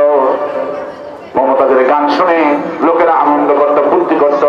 কিন্তু একজন দর্শক কি বলছে নাকি কোনদিন, মমতাজ তোমার গানটা শুনে আমার কলিজা ঠান্ডা হয়ে গেল, 1 লাখ টাকা মারলাম আর আমার বাবার জন্য একটা গান গায়ে দোয়া করো। কেউ কইছে? কেউ কইছে? কনিষ্ঠওয়ালা 100 টাকা দিয়ে বলছে যে আমার আব্বা মারা গেছে, 100 টাকা দিলাম আর একটা গান গায়ে দোয়া করো। কারণ সবাই জানেন, এমপি জানে, মন্ত্রী জানেন, প্রেসিডেন্ট জানে, রিস্কাওয়ালা জানে, এই পারের থেকে যদি গান নিয়ে বাপের কবরে দিই, বাপের কবরে আযাব হবে। কি হবে? দোয়া যদি নিতে হয় আলেমদের থেকে দোয়া নিতে হবে। যদি রাজাকার বলি আর মৌলবাদী বলি, ওরাই আসলেই হক, ওরাই আসলেই সত্য। ঠিক কিনা বলে? আমাদের মাহফিলের চিঠি, মসজিদের চিঠি, হুজুর দোয়া করবেন, বিপদে আছি আমি, আমি গেছি, আমি আসবি। ওরা দোয়া আলেমদের কাছে, কারণ ওরা জানে কোরআন যাদের কাছে আছে তাদের অন্তরে রোগ নাই, আর আমাদের অন্তরে রোগ দিয়ে ভরা। চুরি, ডাকাতি, চিন্তায় রাহাজানি, হাজারো রকমের ব্যাধি আমার অন্তরে আছে। ইন্নাল্লাযী লাইসা ফী জাওফিহি শাইউন মিনাল কুরআনি কাল বাইতুল খারী। নবীজি বলছেন যার অন্তরে কোরআন আছে তার অন্তরে সব আছে। সুবহানাল্লাহ। আর যার অন্তরে কোরআন নাই, ওর অন্তর হলো সারা বাড়ির মতো, বিরান বাড়ির মতো। ওর অন্তরে রোগ আছে, ওর অন্তরে কি আছে? রোগ আছে। এই জন্য রোগ মুক্ত করতে হলে কোরআন লাগবে। দেশের মানুষের চুরি বন্ধ করতে হলে, ডাকাতি বন্ধ করতে হলে কোরআনে কারীমের বিকল্প আছে নাকি? আছে বিকল্প কিছু? এই জন্য আজকে পাকড়ে নিলাম। এই হাফেজদের সম্মান এত বেশি হয়ে গেল, আল্লাহ পাক বলেন কিয়ামতের দিনে হাফেজকে আমি জান্নাত দিয়ে দিব। সুবহানাল্লাহ। হাফেজ দেখলে বাপ নাই, মা নাই, জান্নাতের ভিতরে কেউ নাই, সবাই জাহান্নামী হয়ে গেছে। হাফেজ কোরআন কাঁদবে, ডাকবে হায় আল্লাহ, যে আব্বা আমাকে এত কষ্ট করে লেখাপড়া শেখালো, সেই মা রাতের বেলা না ঘুমায় আমাকে সকাল বেলায় মাদ্রাসায় দিয়ে আসতো। তাহাজ্জুদের সময় আমার মা আমাকে এত কষ্ট করেছে, আল্লাহ ওই মা কোথায়? আল্লাহ বলবে তোমার পিতামাতা আমলের পরে বিচারে করে জাহান্নাম হয়ে গেছে। হাফেজ আর বেশি করে কাঁদতে থাকবে, আরে আমার আব্বা মা নাই, আমার তো কপাল পোড়া। আল্লাহ পাকের হাবিব বলেন ওই মুহূর্তে আল্লাহ পাক হুকুম করবেন, হাফিজ কোরআনকে জাহান্নামে নিয়ে যাও, যেখানে পিতামাতা জনতা গুনে চলছে। হাফেজ আব্বা মার কাছে চলে যাবে, মা কথা বলবে সন্তানের সাথে, সন্তান কাঁদতে থাকবে। আল্লাহ পাকের হাবিব বললেন হাফেজ পিতামাতা গুণের জ্বালাতে কারো বেশি করে কাঁদতে থাকবে। আল্লাহ পাকের হাবিব বলেন, আল্লাহ পাক তখন হুকুম করলো শাফাউ ফিয়াজের মিন আহলিল বাইতি কুল্লুহুম কযালাত লাহুম নার। হাফেজ আজকে তোমার চোখের পানি আমি আল্লাহ সহ্য করতে পারছি না।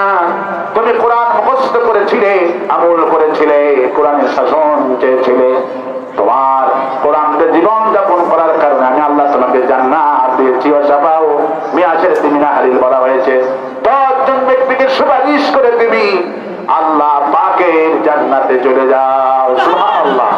সেদিনের মন্ত্রী হবে এ হাফেজ, সেদিনের পাওয়ারফুল মন্ত্রী হবে শহীদরা। এই উসমান হাদিয়ে মারা গেলেন, এদেরকে 70 থেকে 700 জন মানুষকে সুপারিশ করে আল্লাহর জান্নাতে নিয়ে যাওয়া তৌফিক। আল্লাহ সুবহানাল্লাহ। এই জন্য কোরআনটা হলো বড়। কোরআনটা কি? কোরআন হলো বড়। কোরআন আমাদের জন্য বিশ্বনবীর থেকে কোরআন বড়। নবী ছিলেন ছোট্ট মক্কার আলামে, যখন কোরআনটা নাজিল হয়ে গেল তখন তিনি হয়ে গেলেন মা আরসালনাকা ইল্লা রাহমাতাল লিল আলামিন। গোটা বিশ্ব মানুষের জন্য আমি হলাম আল্লাহ পাকের পক্ষ থেকে রহমত। সুবহানাল্লাহ। আর বাস্তবায়ন সুবহানাল্লাহ। সুতরাং ফি কুলুবিহিম মারাদুন, অন্তরে রোগ থাকার কারণে মানুষ আজ চুরি করছে, ডাকাতি করছে, সন্ত্রাসী করছে।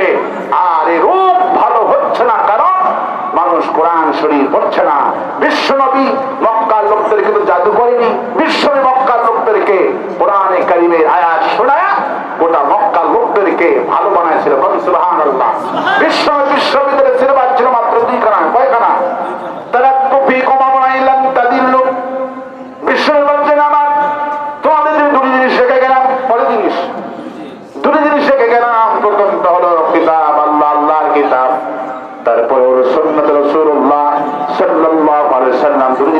দিলাম লান্তা দিল।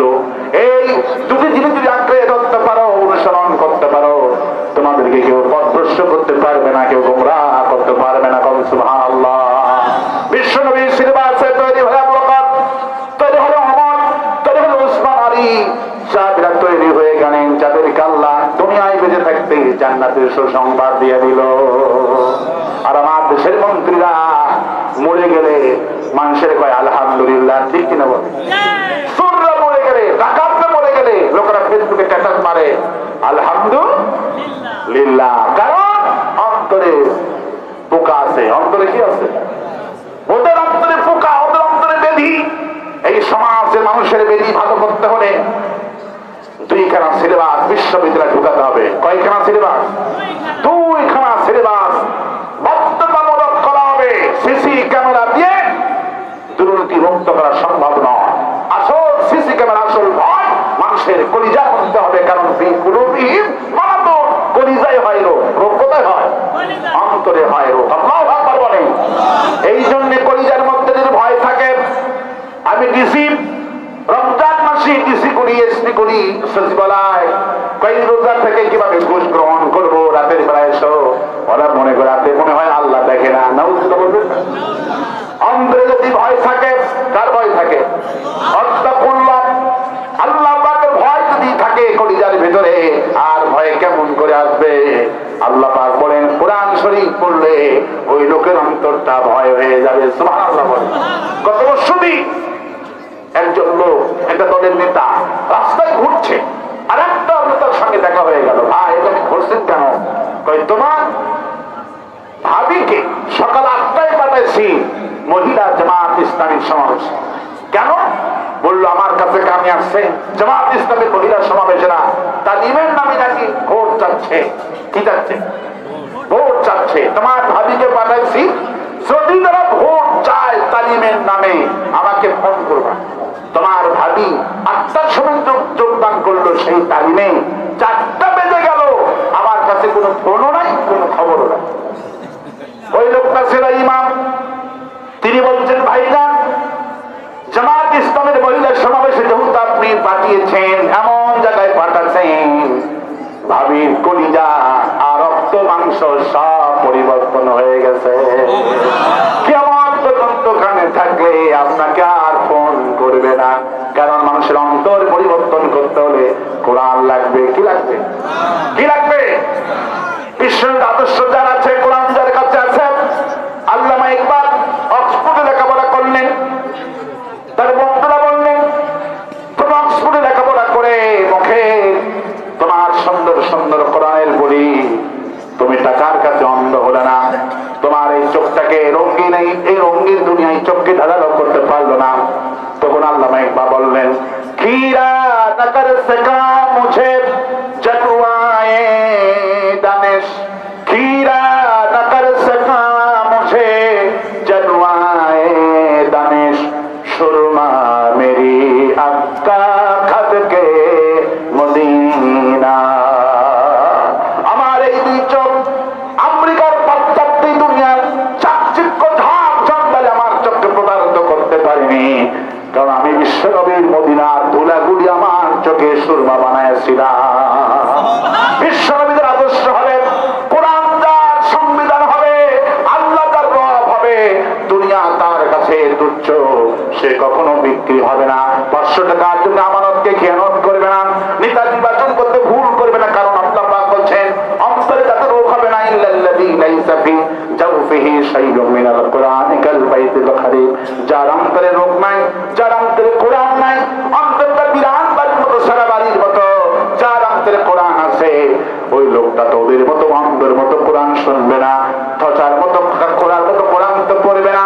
সে কোরআন পড়বে ওমরের মতো, আবু বকরের মতো কোরআন পড়বে, সাহাবীদের মতো। সাহাবী যখন হেঁটে যাচ্ছিলেন, বিশ্বনবী বলছেন আমার একজন সাহাবীরা হেঁটে যায় না, জীবন্ত কোরআন হেঁটে যাচ্ছে। কোরআন যদি সমাজের লোকেরা বোঝে, কোরআন যদি আমাদের সমাজের লোকেদেরকে বোঝানো যায়, প্রাইমারি স্কুল থেকে শুরু করে নিয়ে মাস্টার ডিগ্রি পর্যন্ত যদি কোরআন শরীফ বোঝানো যায়, এই দেশে পুলিশ লাগবে না, আর্মি লাগবে না, এমনিতেই মানুষের পাহারাদার হয়ে যাবে। সুবহানাল্লাহ। বিশ্ব বিশ্বনবীকে যদি ফলো করে তারা, আবু বকর ক্ষমতায় চলে আসলেন, ওমর ক্ষমতায় চলে আসলেন, হাসপাতালে কোনো রোগ নাই, সুবহানাল্লাহ, থানায় কোনো মামলা নাই, আল্লাহু আকবার বলে, থানায় মামলা নাই, হাসপাতালে রোগী নাই, আল্লাহু আকবার বলে। তদন্ত করে দেখা গেল বিশ্বনবী হাদিসরা পালন করছে, তারা তৌফিক ও মামলায়। আমি তোমাদের দুই জিনিস শিখে গেলাম, এই দুই জিনিস যদি ফলো করতে পারো, সেই মদিনার লোকেরা, মক্কার লোকেরা, গোটা দুনিয়ার লোকেরা রাসূলুল্লাহর আদর্শকে ফলো করতে লাগলেন, কোরআনকে জীবন চালাতে লাগলেন। রাসূল তাদের মডেল, রাসূল তাদের আদর্শ, রাসূলের সুন্নাত মোতাবেক খায়। রাসূল বলেছেন পেটটাকে 3 ভাগ করো, 1 ভাগ খাও, 1 ভাগ পানি দিয়ে ভরাও, আর 1 ভাগ হজমের জন্য খালি রাখো। ওমর দেখলেন তদন্ত করে সারা বছরে একটা রোগী হাসপাতালে পাওয়া যায় না। আল্লাহু আকবার বলে। কারণ সেই মাসে কোরআন নাযিল হয়েছে, সেই মাস কি মাস? সেই মাস হলো রমজান মাস। কি মাস? রমজান মাস। খাওয়া বেশি না কম? খাওয়া বেশি, কিন্তু আল্লাহর রহমত বেশি। রমজান মাসে ডাক্তারদের সহ্য হলো দালচিনি, কোন রোগী পাওয়া যায় না। সুবহানাল্লাহ। যে রমজান পার হয়ে ঈদ আসে, অমনি সেমাই খায়, পোলা খায়, অমনি হাসপাতালে যায়। খাওয়া কম যেখানে, রহমত বেশি সেখানে। সুবহানাল্লাহ। রোজার মধ্যে বরকত আছে। আল্লাহু আকবার বলেন। মানুষগুলি কোরআনের আমল করার কারণে কেউ হিংসা ভুলে গেল, কারণ ফি কুলুবিহিম মারাদুন, অন্তরে রোগ ছিল, কোরআনে কারীম তারা শেখার কারণে মারামারি, হিংসা, বিদ্বেষ সব ভুলে গেছে। হাসপাতালে রোগীও না, রাসূলের সুন্নাত মানার কারণে, খাবার কারণে, আর কোর্টের বারান্দায় কোনো মামলাকারী খুঁজে পাওয়া যায় না। এই সমাজ দেখতে চায় আগামীর পার্লামেন্টে কোরআনের পক্ষে লোকদেরকে ভোট দিতে রাজি আছেন তো? কারা কারা যাদের হাত তুলে রাখেন ইনশাআল্লাহ। আল্লাহ কবুল করুন বলে আমি। এই জন্য নামাজ পড়বো কার জন্যে? রোজা করবো কার জন্যে? হজ করবো কার জন্যে? যাকাত দিব কার জন্যে? বউকে পিটাবো কার জন্যে? মারা যাবে? আল্লাহ যদি মারা যাবে, খবরদার বিবিকে পিটাবেন না। রাসূল কারীম সাল্লাল্লাহু আলাইহি ওয়াসাল্লাম বলছেন, খায়রুন নাসি আলিহি, খায়রুন নাসি আলিহি।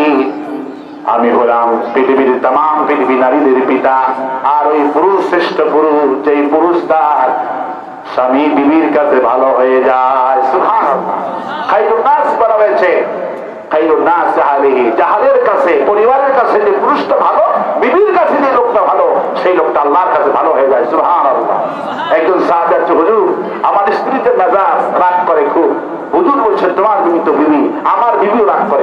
সুবহানাল্লাহ। আমার বিবিও রাগ করে। হুজুর বলছে আমার বিবি আয়েশা মাঝে মধ্যে আমার রাগ করতো, আমি টের পেতাম। আয়েশাকে বলতাম, আয়েশা তুমি কখন আমার প্রতি রাগ করো, আমি কিন্তু টের পাই। আয়েশা হেসে বলছে, হুজুর বলেন তো আমি কখন রাগ করি? হুজুর বলল, আয়েশা তুমি যখন রাগ করো তখন বলো ইব্রাহিম আলাইহিস সালামের আল্লাহ আমাদের প্রতি রহম করো, আর তুমি যখন খুশি থাকো তখন বলো মুহাম্মদ সাল্লাল্লাহু আলাইহি ওয়াসাল্লাম আমাদের প্রতি রহমত নাযিল করো। আয়েশা হেসে বলল, হুজুর আপনি আমার ব্যারামটা ধরতে পারছেন? আমি যখন খুশি থাকি ইব্রাহিম নবীর নাম নেই, আর যখন আমি যখন বেজার থাকি ইব্রাহিম নবীর নাম নেই, আর যখন খুশি থাকি তখন আপনার নাম নেই। সুবহানাল্লাহ বলেন। রাসূল বলেন, খবরদার বিবিকে মারবা না। আল্লাহ আমাকে ওহী করছেন, আশিরুহুন্না বিল মারুফ, তোমার বিবির সাথে ভালো আচরণ করবা। ভালো আচরণ করে আল্লাহ ফরজ করে দিয়েছেন। সুবহানাল্লাহ। রাসূল বলেন, বিবির নাম ধরে ডাকবা না, আসলের নামেই ডাকবা, আর বিবির দিকে তাকাবা, চোখের গুনাহ মাফ, হাত ধরবা, হাতের গুনাহ মাফ। তোমার বিবিটা তোমার জন্য আল্লাহ বড় বরকতময় করে দিয়েছেন। সুবহানাল্লাহ। হুজুর বলেন, 3টি জিনিস আমার চক্ষু ঠান্ডা করে পড়বা, বাইনাস সালাত, আমার চক্ষু ঠান্ডা করে নামাজে। আমি যখন আমার বিবির কাছে যাই আমার চক্ষু ঠান্ডা হয়ে যায়, আর যখন আমি সুগন্ধি মাখাই তখন আমার অন্তরটা ঠান্ডা হয়ে যায়। বিশ্বনবী বুখারী মুসলিম আবু দাউদ শহীদ নাসাই তিরমিজি এমন কোন হাদিস সিয়াসতের কোথাও পাওয়া গেল না যার একটা ছেলে একটা জান্নাত। রাসূল বলছেন, যার একটা কন্যা আল্লাহ তাকে একটা জান্নাত দান করবে। সেই মায়ের জাতি অনেক সম্মান তাদের। মায়েরা আপনাদের যখন রাসূল কারীম সাল্লাল্লাহু আলাইহি ওয়াসাল্লাম মিরাজ থেকে ফিরে আসলেন, রাসূলুল্লাহর ফুফু বেঁচে ছিলেন, সবচেয়ে ছোট ফুফু বেঁচে ছিলেন। রাসূল ফুফুকে বলছেন, ফুফু আপনি ফুফার সাথে কি আচরণ করেন?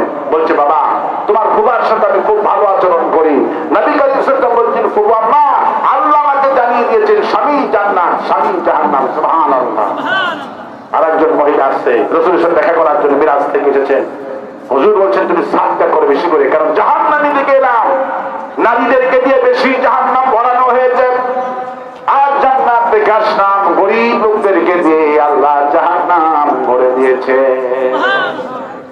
আর নারীরা জাহান্নামে গেছে বেশি, কারণ কি এই নারীগুলি স্বামীর প্রতি অকৃতজ্ঞ ছিল। মান লাম ইয়াশকুরিন নাস লাম ইয়াশকুরুল্লাহ। নবী করিম সাল্লাল্লাহু আলাইহি ওয়াসাল্লাম বলেন, যে ব্যক্তি আল্লাহর মানুষের কৃতজ্ঞ আদায় করে না, সে আল্লাহ পাকের কৃতজ্ঞ আদায় করে না। সুতরাং যেই সমস্ত নারীরা স্বামীর প্রতি অকৃতজ্ঞ থাকে, স্বামী অনেক পরিশ্রম করে, বিদেশে থাকে, টাকা ইনকামের জন্য দেশ থেকে বিদেশ থেকে চলে যায়, কিন্তু স্ত্রীর মন পায় না, এমন নারী আছে না নাই? আছে না নাই? মায়েরা খবরদার, স্বামী অকৃতজ্ঞ হবেন না, আর স্বামী গলার আওয়াজের উপরে গলা বাজাবেন না। পৃথিবীর নারীরা যে মার খায়, মার খাওয়ার মূল কারণ কি জানেন? স্বামীর সাথে তর্ক করা। কি করে? স্বামীর সাথে তর্ক করা। এই জন্য মায়েরা বেশি মার খায়। মায়েরা খবরদার, স্বামীর সাথে তর্ক করবেন না। স্বামী জান্নাত, স্বামী জাহান্নাম। ফি কুলুবিহিম মারাদুন। অসুস্থ অন্তরকে যদি সুস্থ করতে চায়, কোরআনে কারীমের বিকল্প নাই। এই জন্য আমি তো যা বললাম 1.5 ঘন্টা হয়ে গেল, আমার বয়স কিছু বুঝতে পারেন। আজকে 2টি বই এসেছে এখানে, 2টি বই। এই বইগুলো পড়ার চেষ্টা করবেন। আমার ছোট ভাই নিয়ে এসেছে, আল্লামা সাইদি সাহেবের লেখা 2টি বই এখানে এসেছে। আল্লাহ মৃত্যু দেহ নিয়ে কি করবেন? 40 টাকা দাম। আল্লাহর ওলি যেমন কোরআন থেকে কথা বলতেন, বই লিখেছেন তেমন 40টি আয়াত দিয়েছে এই বইয়ের মধ্যে। আল্লামা সাইদি জীবনের শেষ বইটা লিখে গেছে, মাত্র 40 টাকা হাদিয়া। এই বইটা নেওয়ার চেষ্টা করবেন মায়েরা, বোনেরা, ভাইয়েরা। অপর বন্ধুকে হাদিয়ে দিবেন যারা কোরআন বোঝে না, ইসলাম বোঝে না। আর একটা বই লিখেছে, বইয়ের দাম 150 টাকা। তিনি আল্লামা সাইদি লিখেছেন রাসূলুল্লাহ সাল্লাল্লাহু আলাইহি ওয়াসাল্লামের মুনাজাত। এই 2 বই নেওয়ার চেষ্টা করবেন। মুনাজাতের পরে আমি দোয়া করছি। আর কোনো ঘোষণা আছে? আল্লাহুম্মা আমিন। রব্বানা যালামনা আনফুসানা ওয়া ইল্লাম তাগফির লানা ওয়া তারহামনা লানাকুনান্না মিনাল খাসিরিন। সবাই বলুন, রব্বানা যালামনা আনফুসানা ওয়া ইল্লাম তাগফির লানা ওয়া তারহামনা লানাকুনান্না মিনাল খাসিরিন। হায় আল্লাহ, আমি তোমার একদম ছোট্ট নগণ্য গোলাম। মাগরিবের পর থেকে অসংখ্য ওলামা হযরত এখানে আলোচনা করেছে। আমি তোমার ছোট্ট নগণ্য গোলাম, কোরআনে কারীম থেকে আলোচনা করে আল্লাহ ভিক্ষুকের মতো হাত তুলেছি। আলোচনার সাথে বিশ্ব নবী জনাবে মুহাম্মদ রাসূলুল্লাহ সাল্লাল্লাহু আলাইহি ওয়াসাল্লামের রূহ মুবারকে পৌঁছায় দাও। তারা পৃথিবীর মাটির নিচে যত মুমিন মুমিনাত ঈমান নিয়ে কবরে চলে গেল, আল্লাহ বিশেষ করে আমাদের আব্বা জান যারা হারালো, আমাদের মা যারা হারালো, আয় আল্লাহ তাআলা মায়ের কথা কিছুতেই ভুলতে পারি না, বাবার কথা কিছুতেই ভুলতে পারি না। আমরা তো সাধারণ মানুষ, তোমার নবী পর্যন্ত মায়ের কথা বাবার কথা মনে হয়ে দর দর করে চোখের পানি ভেঙে কেঁদেছে। বিশ্ব নবী ফাতেমা বিদায় করছেন। আজ মক্কার প্রধানমন্ত্রী তিনি হবে। 10,000 সাল বিশ্ব নবীর পিছনে হুজুর বলছেন, আমি এখানে দাঁড়াবো। এখানে আমার মা, আমার বয়স যখন 5 বছর, তখন আমার মা এখানে মারা গেছে, কবর এখানে। মায়ের যদি দোয়া করবো, কেউ কাঁদতে পারবে না।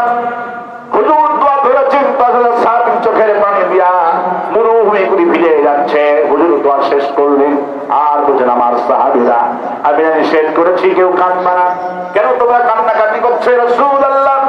এই পৃথিবীতে এমন কার মুখের পাতা আছে, বিশ্ব নবী মুহাম্মদ সাল্লাল্লাহু আলাইহি ওয়াসাল্লামের চোখটা ভিজা দেখলে আমরা চোখটা শুকনা রাখতে পারি। হুজুর বলছে, আমি কাঁদতে চেয়েছিলাম না, কিন্তু ছোটবেলার স্মৃতিটা মনে হয়ে আমি বারবার কাঁদতে বাধ্য হয়েছি। আমার মা বাবার সাথে পরিচয় করে দেওয়ার জন্য নিয়ে গেল। আমার মা বলছে, বাবা মুহাম্মদ সাল্লাল্লাহু আলাইহি ওয়াসাল্লাম, এই জায়গাতে তোমার আব্বা বহুদিন হয়ে গেল ঘুমিয়ে গেছে। আমি কতবার ডাকলাম, আমার ডাকে ওঠে না। তুমি একটু ডাক দাও, তোমার আব্বা হয়তো তোমার ডাকে সাড়া দিয়ে দিবে। আমার মা আমাকে যখন শিখে দিলাম, বাবা বাবা বলে ডাক দিলাম, আমার বাবা তো আমার ডাকে ডাকে কোনো সাড়া দিল না। পরিস্থিতিটা মনে হয় আমি না কাঁদতে পারিনি। বিশ্বনবী পিতামাতার কথা মনে হলে এত বেশি কান্না করতেন। আল্লাহ, আমাদের বাপজানের কথা মনে হলে আমরাও তো কান্না বন্ধ করতে পারি না। ছোট ছিলাম, মাদ্রাসা লেখাপড়া করতাম, যখন পরীক্ষার ফি আসতো, যখন ফর্ম ফিলআপ করতে হবে, বাবা বলতো আব্বা টাকা দিলাম, নষ্ট করবি না, লেখাপড়া কর, অনেক কষ্ট করে তোর টাকা দিচ্ছি। তখন বাবাকে বলতাম আব্বা আমি বড় হয়ে যাবো, অফিসার হবো, চাকরিজীবী হবো, দৈনিক 500 করে টাকা আপনাকে দিব। আজকে আমি বড় অফিসার হয়েছি, বড় চাকরিজীবী হয়েছি, বড় ব্যবসায়ী হয়েছি, আজকে সুখের দিন আব্বাটা নাই, আব্বা কবরে চলে গেছে। আজকে আমার অধীনে কত লোক চাকরি করে, আমি কত লোককে খাওয়াই। সুখের দিনে বাপজানকে হারায়া ফেললাম, দুঃখের দিনে বাপজানকে 10টা টাকাও দিতে পারিনি। হায় আল্লাহ, ওই বাপজান যাদের দুনিয়া থেকে বিদায় হয়ে গেল, আল্লাহ কবরটা জান্নাতের বাগান বানাইয়া দিও। আমাদের জনম দেখিনি গর্ভধারিণী মা, একটা শব্দ, একটা অক্ষর মা, মনে হয় তামাম মধু একটা নামেই তুমি ভরে দিয়েছো। মার পেটে যেদিন থেকে এসেছে মা খেতে পারেনি, বমি করে ফলাইয়া দিয়েছে। গভীর রজনী পিতা ঘুমায়, মার পেটে লাথি দিয়েছি, মা বেদনা শুরু হয়ে গেছে, গা ঘামা শুরু হয়ে গেছে। মা জননী গা ঘামতে শুরু করেছে, ঘুম হয় না।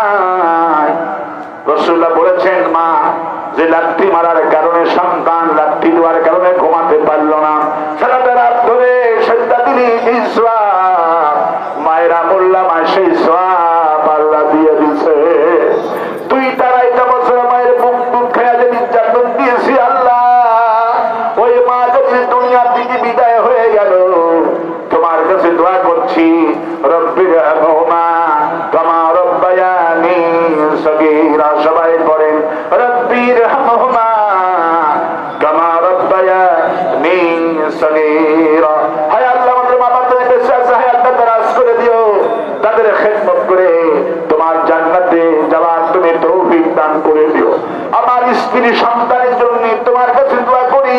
ওমর যে দোয়াটা করতো, ওমর বলতো রব্বুল আলামিন আমি যেদিন মরে যাব আমার সন্তান তো এতিম হয়ে যাবে, আমার স্ত্রী বিধবা হয়ে যাবে, গোটা বিশ্ব শাসন আমি করলাম, আমি যেদিন মরে যাব আমার মৌতের পরে আমার স্ত্রী সন্তান যেন টাকার জন্য কারো কাছে হাত না পাতায়।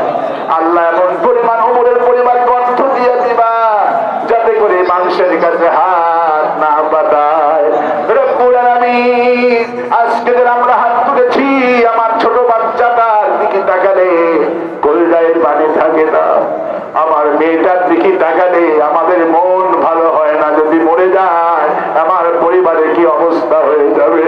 রব্বুল আলামিন তোমার কাছে বলি, যেদিন মরে যাব আমার মরার খবর যখন আমার স্ত্রী শুনবে, আমার মেয়েটা শুনবে, আমার ছেলেটা শুনবে, কোনো হুঁশ থাকবে না। লাশটা যখন বাড়িতে আসবে কান্না রোল পড়ে যাবে, আমাকে দেখার জন্য হাজার হাজার মানুষ বাড়িতে আসবে, মেয়েটা এত বেশি কাঁদবে, আব্বা আব্বা বলে কাঁদবে, ভাইরা বলবে কেঁদতে কিনা। কেউ যাও কাপড়ের কাপড় আনার জন্য দোকানে, কেউ যাও বাঁশ কাটতে, কেউ যাও কবর খুঁড়তে, মোবাইল দিয়া খবর আত্মীয় স্বজনদেরকে দেওয়া হবে, আমার শ্বশুরকে ফোন দেওয়া হবে। শ্বশুর বলবে কে বাবা তুমি? বলবে আপনার জামাইয়ের ছোট ভাই, আপনার জামাই বিকেল 5টায় মারা গেছে। আমার শ্বশুর কাঁদতে কাঁদতে বাড়িতে চলে আসবে, আমার ছেলে মেয়েগুলি আমার শ্বশুরকে জড়িয়ে ধরে বলবে নানাজি আপনার কোথায়? কিন্তু কে বুঝাবে বাবা মরে গেছে আর ফিরে আসবে না। আমার ছেলে মেয়ে বুঝতে কিছুতেই যাবে না, বলবে নাতিরে তোমার আব্বার জীবনের শেষ গোসল হচ্ছে। বললো আব্বাকে দেখবো গোসল যখন হয়ে যাবে, জানাজার আগে আমাকে আমার মেয়েকে নিয়ে যাওয়া হবে। মেয়েটা লাশের কাছে দাঁড়িয়ে থাকবে, একজন ঝুঁকি খুলে দিবে, আমাকে দেখা মাত্রই মেয়ে ডাক দিবে আব্বা সকালে স্কুলে রেখে আসলি আর বিকালে আনতে পারলেন না, আপনার মতো করে আমাকে আর কেউ মাদ্রাসায় স্কুলে নিয়ে যাবে না, আমার ছোট ভাইটাকে সকাল বেলায় আর নাস্তা কিনে কেউ এনে দিবে না। এদিন করে ফিরে আমার বিধবা করে ফিরে চলে গেলা, আমি এখন এদেরকে নিয়ে কি করে খাবো? ওমর বলতো আল্লাহ যেদিন চলে যাব সবার তো পরিবারে একদিন এই দিনটা আসবে আল্লাহ, সেদিন আমি মরে যাব, আমার পরিবার, আমার সন্তান, স্ত্রী, আমার আত্মীয় স্বজনদেরকে তুমি সবরে জামিল দান করে দিও আল্লাহ, তাদেরকে ধৈর্য ধারণের তৌফিক দান করে দিও আল্লাহ, ঈমানের হালতে রাখো আল্লাহ, এমন পরিমাণ অর্থ আমার পরিবারে তুমি দিবা যাতে করে আমার স্ত্রী সন্তান মানুষের কাছে হাত না পাঠায়। আল্লাহ আজকের মাহফিল তোমার দরবারে কবুল করো। হায় আল্লাহ আজকের সুভাষ সাহেব উনি দক্ষ একজন আলিম দিন, আল্লাহ নুরুল ইসলাম নজরুল ভাই হায়াত তুমি দারাজ করো আল্লাহ। মাহফিলুল দিলওয়ার মোনা অনেক কষ্ট করেছেন আল্লাহ, তুমি তার কষ্টকে কবুল করো আল্লাহ। তাদের মাথায় পাখি পরায় দিলাম, এদেরকে বলো হাফেজ আলিম রব্বানি আল্লাহ বানায়া দিও আল্লাহ। মায়েদেরকে তুমি খাদিজা আয়েশার সাথে হাতে নসিব করে দিও আল্লাহ। আল্লাহ আগামীর বাংলাদেশ কোরআনের বাংলাদেশ বানায় দাও আল্লাহ, আগামীর পার্লামেন্ট কোরআনের পার্লামেন্ট বানাও আল্লাহ। দিয়া কওমি দর্শনী জামি চরমনে ফির আল্লাহ, মামুনুল হক জামাত ইসলাম হিফাজুল ইসলাম আল্লাহ, সব ইসলামী দলকে ঐক্যবদ্ধ হওয়ার তৌফিক দান করো। হায় আল্লাহ আমার কানে আসলো রব্বুল আমিন শরীফ ওসমান হাদি ভাই শাহাদত বরণ করেছে। হায় আল্লাহ গোটা জাতি পাগল পাড়া হয়ে গেছে আল্লাহ, তার ছোট বাচ্চাটার প্রতি রহম করো, তার স্ত্রীর প্রতি রহম করো আল্লাহ, তার পিতা মাতার প্রতি রহম করো আল্লাহ। ভারতের দুশ্মনেরা আল্লাহ টার্গেট করেছে নির্বাচন বানচাল করার জন্য আল্লাহ, দয়া করে কাফেরদের ষড়যন্ত্র ধূলিসাৎ করে দাও আল্লাহ। আল্লাহ আগামীর বাংলাদেশ কোরআনের দেশ বানাও আল্লাহ। আল্লামা সাইয়্যিদ শব্দ ছিল এই বাংলাদেশে কোরআনের শাসন কাম হয়েছে আল্লাহ, তোমার উনি দেখে যেতে পারলো না, আজ গালিবেরা সব এক হয়ে গেছে, সাইদি হুজুরকে কষ্ট দিয়েছে, ওরা দেশ থেকে পালাইছে আল্লাহ। আল্লাহ আল্লামা সাইদিকে শাহের উচ্চ মাকাম দান করো আল্লাহ।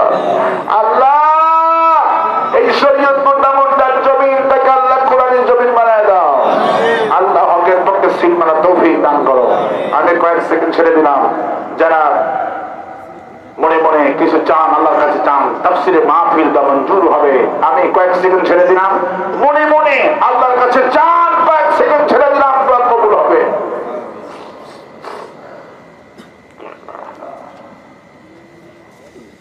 হায় আল্লাহ তাআলা তোমার বান্দারা বান্দিরা মনে মনে যে যা চাইলো মনের নেক আশা আল্লাহ পূর্ণ করে দিও।